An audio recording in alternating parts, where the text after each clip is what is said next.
ಇದೀಗ ಬೆಂಗಳೂರಿನ ಇತರ ಪ್ರಮುಖ ಸುದ್ದಿಗಳನ್ನು ಫಟಾಫಟ್ ಅಂತ ನೋಡೋಣ ಜಸ್ಟ್ 5 ನಲ್ಲಿ. ಜೀವಂತವಿರುವ ವ್ಯಕ್ತಿ ಹೆಸರಿನಲ್ಲಿ ನಕಲಿ ಡೆತ್ ಸರ್ಟಿಫಿಕೇಟ್ ಸೃಷ್ಟಿಸಿ ಜಮೀನು ಲಪಟಾಯಿಸಿರುವ ಆರೋಪ ಕೇಳಿಬಂದಿದೆ.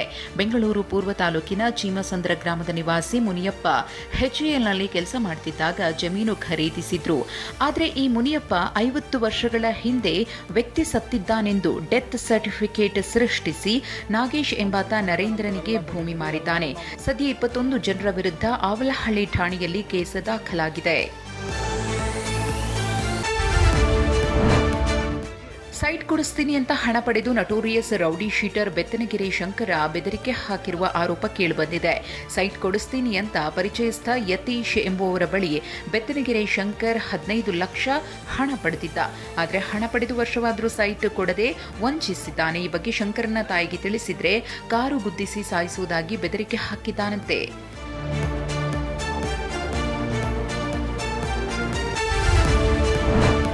ಶಾಲೆಗೆ ತೆರಳಲು ಇದ್ದ ಸಾರ್ವಜನಿಕ ರಸ್ತೆಯನ್ನೇ ಬಿಜೆಪಿ ಮುಖಂಡ ಒತ್ತುವರಿ ಮಾಡಿಕೊಂಡಿರುವ ಆರೋಪ ಕೇಳಿಬಂದಿದೆ.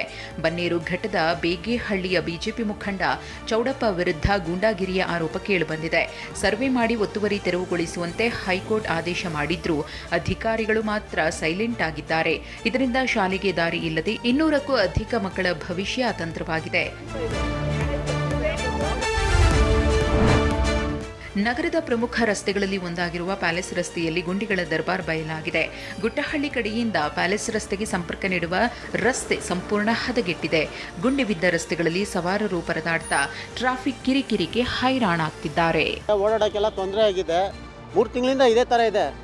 ಆದರೆ ಯಾರೂ ನೋಡ್ತಾ ಇಲ್ಲ ಬಂದು. ಇದಕ್ಕೇನೋ ಒಂದು ಬೇಗ ವ್ಯವಸ್ಥೆ ಮಾಡಿದ್ರೆ ಜನಗಳು ಅನುಕೂಲ ಆಗುತ್ತೆ. ದಯವಿಟ್ಟು ಸರ್ಕಾರಕ್ಕೂ ಹೇಳ್ತೀವಿ, ಎಲ್ಲ ಕಡೆಯೂ ಇದೇ ಥರ ಆಗ್ತಾ ಇದೆ.